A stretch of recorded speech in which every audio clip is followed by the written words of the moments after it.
Hi everyone, and welcome to DnD Horror Stories with DnD Doge.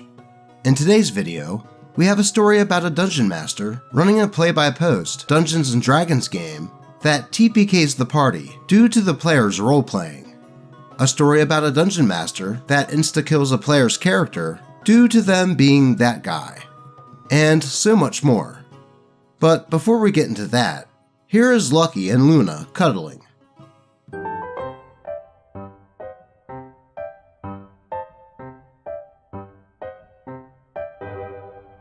There, that ought to boost our wholesome levels up before diving into the cringe, and possibly even help encourage you to like the video. But with that said, let's get into some DnD horror stories. Did I cause a TPK?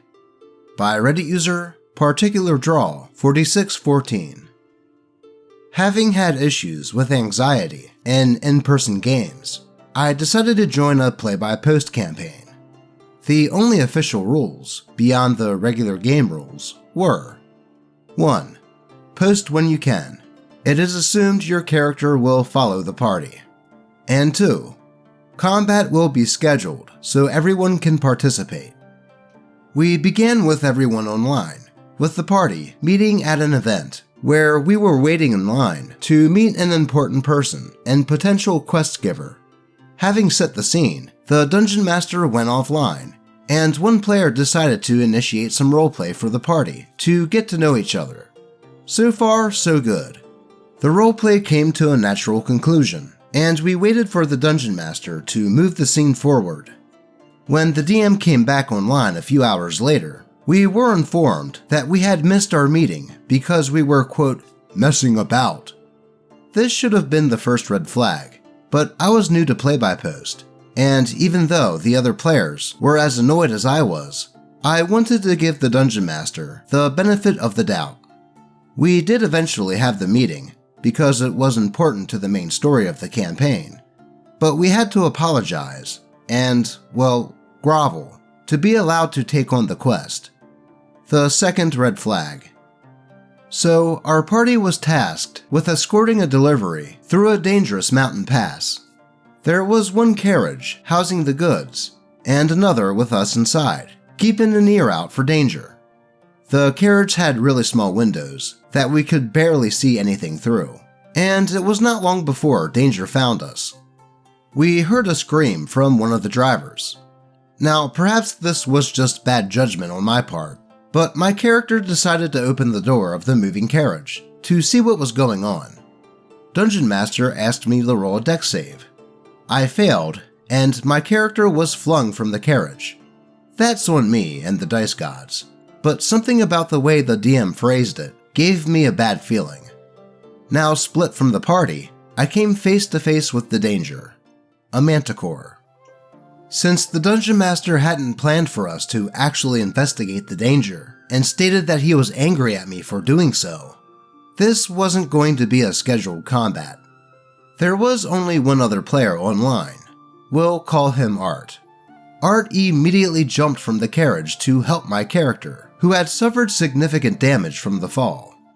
Unfortunately, the Dungeon Master was furious by this point, and without asking for a roll, declared that Art launched himself out of the carriage and off of a cliff edge. No chance to save, just instant death. I should also mention that we were level 3, and there was no initiative. In the same message that Art was killed, the Manticore attacked the carriage with 2 currently AFK player characters, and of course, killed them outright. Then it came back for my character, ripped her throat out, and left her for dead on the mountain pass. I don't know why it didn't kill her too. Perhaps the Dungeon Master wanted my bard to have a fate worse than death. Regardless, this was the end of the campaign. Needless to say, I never spoke to the DM again, but our group did go on to find a different, nicer DM. And now, the end of my rant. This all happened a while ago, but sometimes I still wonder if I should have done things differently. I am interested to hear others' thoughts on this. Well, in my opinion, OP did absolutely nothing wrong in this situation. Their characters heard some commotion and a scream, so of course, adventurers would want to see what's going on. This is totally on the Dungeon Master for having OP roll a dex save in order to stay in the carriage when looking out to see what was happening. If this action would have led to a fight with a monster, the Dungeon Master should have just said that OP saw what was going on, pause the roleplay, and schedule a day and time for when the fight would happen. This just tells me that this Dungeon Master wasn't cut out to run a play-by-post game. Heck, I would even fetch to say that he isn't cut out to be a Dungeon Master, period.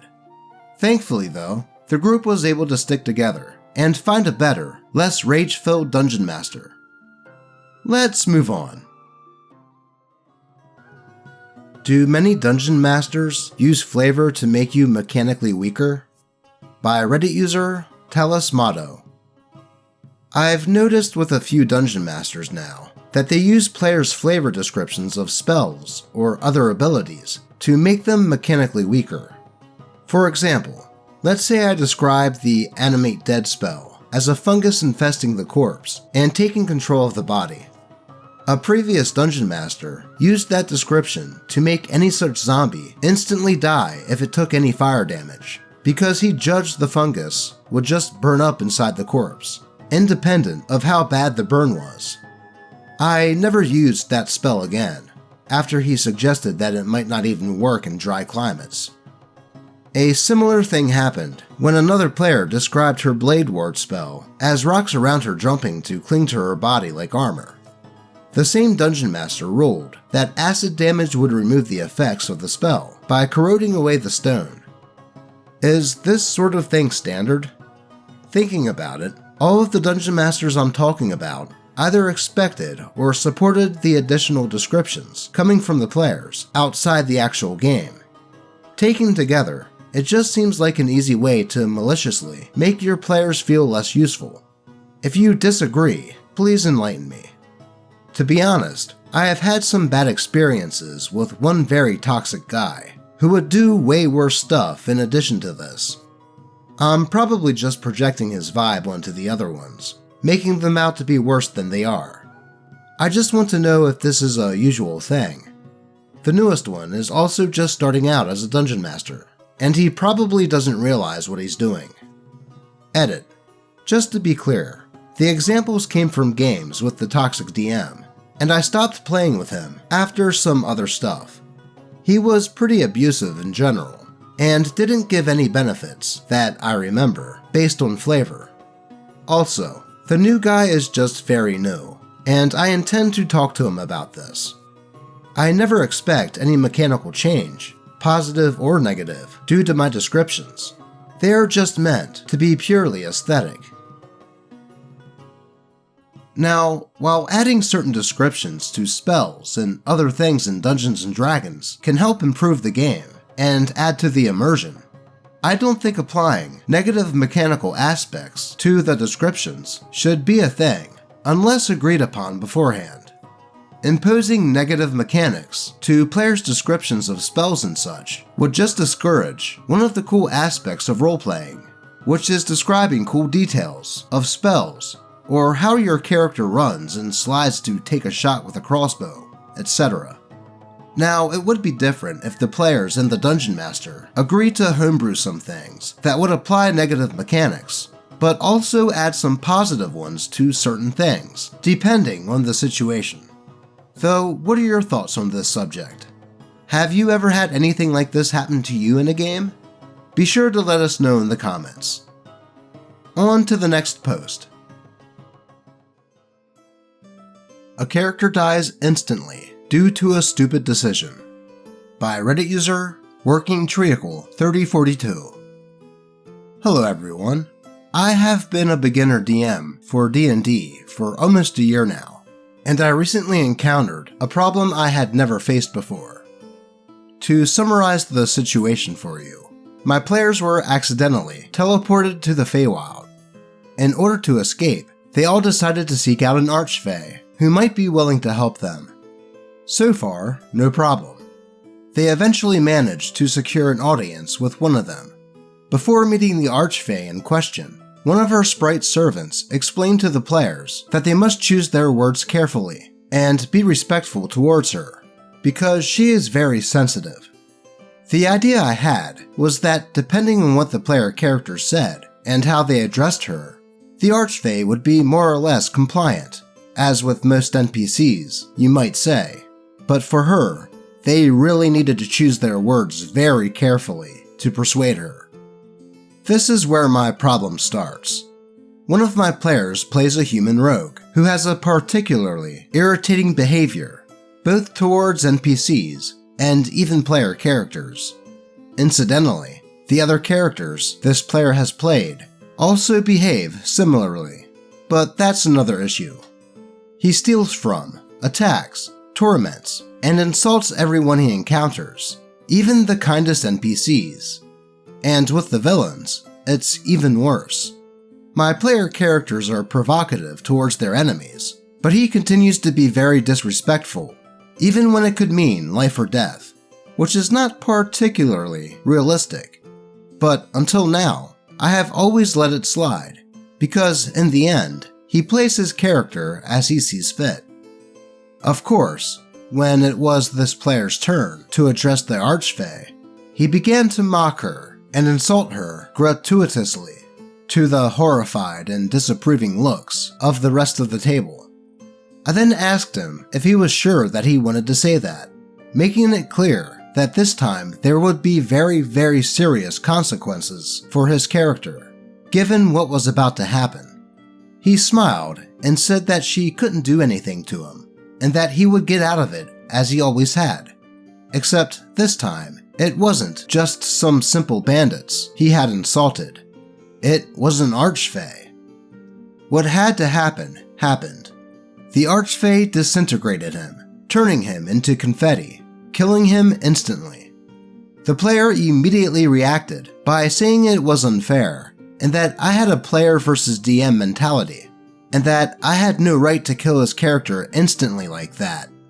I then explained that I had warned him a few moments earlier, that if he did that, there would be extremely serious consequences for his character, but he decided to proceed anyway. The other players are on my side. They think it was the most logical response to the situation, and that the behavior of this player's character had to catch up with him sooner or later. However, I wonder if I did the right thing. Does an instant death like this seem too arbitrary to you? Should I allow his character to come back in some way? Or was it the right thing to do? Well, the rogue definitely seemed like an adversarial character, and it wouldn't be that out of left field for it to bite him in the rump at some point. I mean, he did certainly seem cocky with the assumption that nothing would happen to his character if he insulted the Archfey, even after the DM's "Are you sure?" Though I do have to say that insta-killing the character may have been a bit too harsh. Perhaps OP could have had the Archfey do something else, like curse him with something, or do a polymorph to turn him into something unnatural, at least for a bit of time. And yes, Lord of the Rings reference completely intended. Maybe OP could retcon it a bit, so Rogue's player wasn't instantly killed, and just transported to a jail cell or something, and have the rest of the party have to do something for the Archfey to get him back. Making Rogue sit out for a quest is still a bit harsh, but it would be better than just killing his character outright. Though that is just my opinion. What would you do if you were OP here?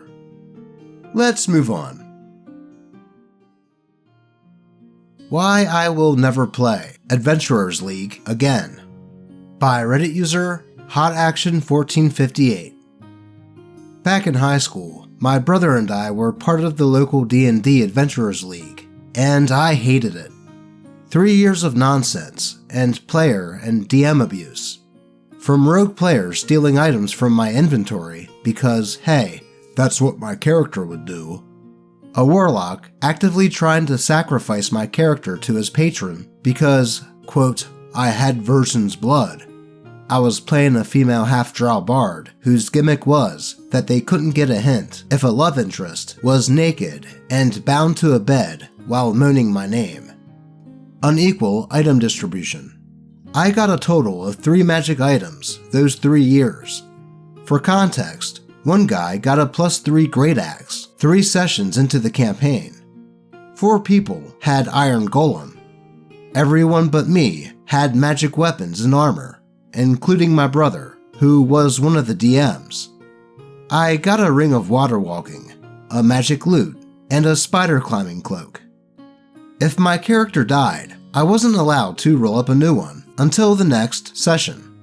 This rule wasn't enforced on anyone else, even when I called the DMs out on it.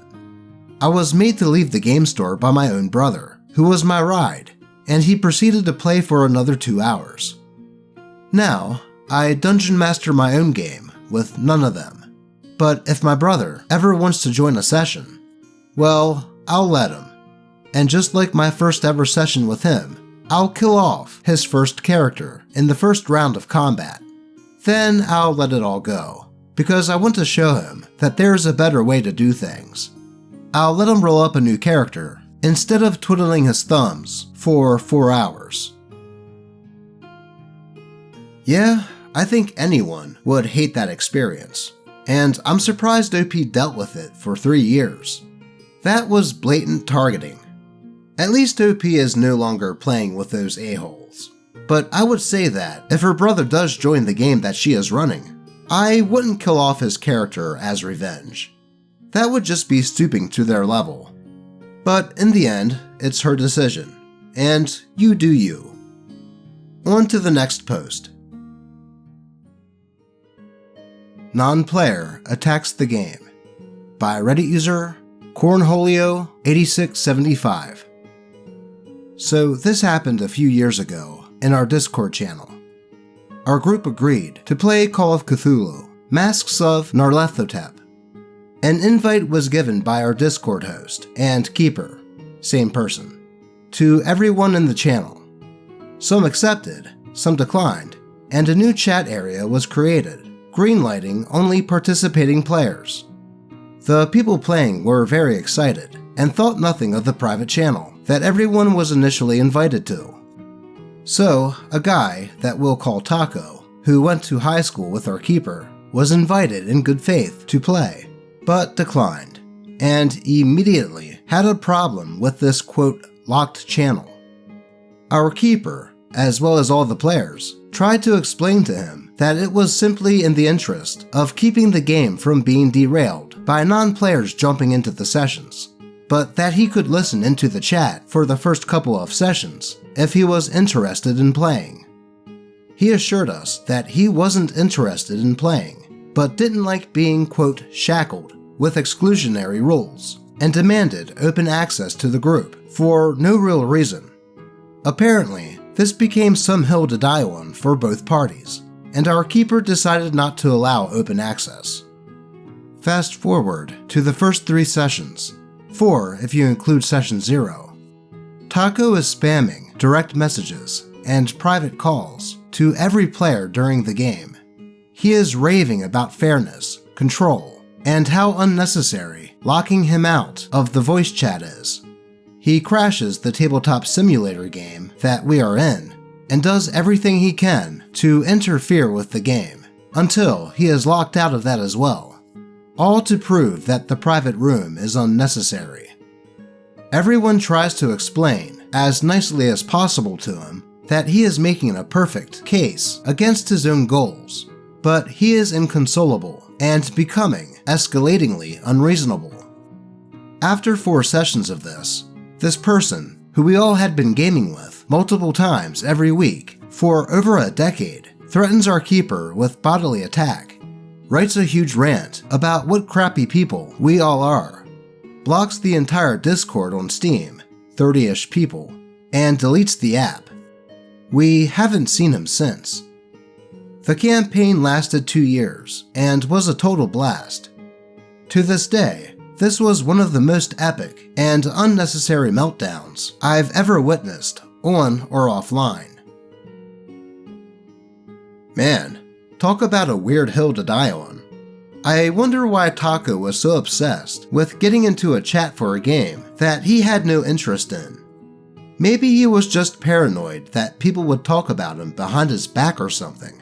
But even still, throwing away decades-old friendships all over a private chat for a game that he wanted no part of is really odd. At least it sounds like the game went good though. On to the next one. Worst Game Ever by Reddit user Bashful Apple Snapple. I hope this is okay to post here, because the game in question was actually Masquerade, not Dungeons & Dragons, but the experience is universally infuriating, I think. I was playing a campaign with a group I didn't know that well. Acquaintances, but none who I would call a friend. Not super relevant, but it made the whole thing extra awkward.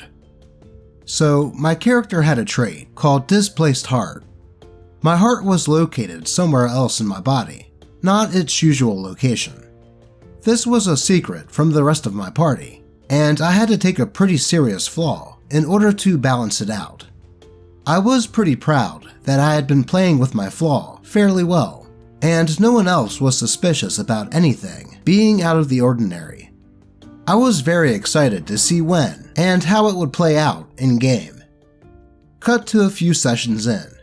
The Dungeon Master started getting a little bit overly familiar.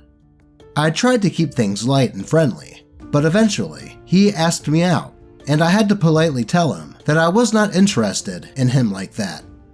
It was uncomfortable, but I really thought everything was fine.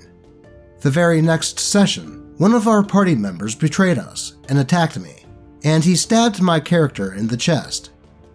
This was the moment I was waiting for. I immediately started planning out my next move, but before I had a chance to react, the Dungeon Master just sighed and announced to the confused party that I had a displaced heart. I was floored. I couldn't believe he just announced it like that. He justified it by saying that they were going to find out eventually, and that he was just saving time. Yeah, time I could have used to my advantage. Nothing can convince me that he didn't do it out of retribution for turning him down. I know it's such a silly, petty thing, but it really soured me towards gaming, and I'm still a little salty about it 20 years later. Anyway, that's my story. Not the juiciest, I know. But thanks for letting me get it off my chest. Yeah, I would be a bit suspicious too, if I had just turned down an offer like that. And then, the Dungeon Master just outs a player's character's secret like that.